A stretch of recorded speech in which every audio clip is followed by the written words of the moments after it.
back in offset. Cut my angle, front angle. It's a bit wobbly here.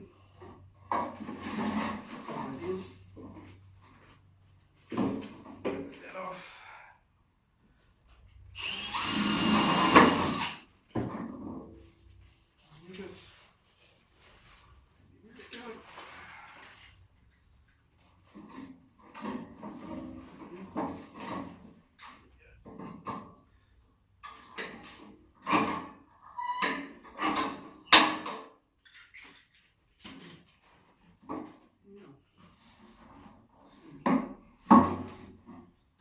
Inside. Next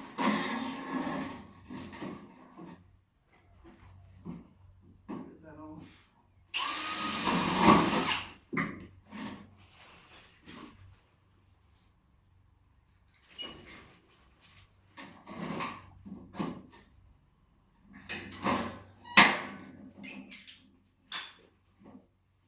And there's the offset. All I have to do is finish everything off.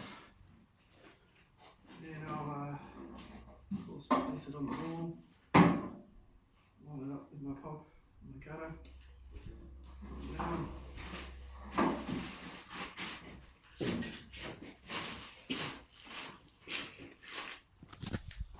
Have a closer look. Okay. So bottom angle shoots up on a slight taper to the top angle. And of course then we'll add another length to it. And of course go along, just pop them up there temporarily for now with a rivet. So it's just hanging there with one rivet supporting it. And then go along, put the saddles on the wall.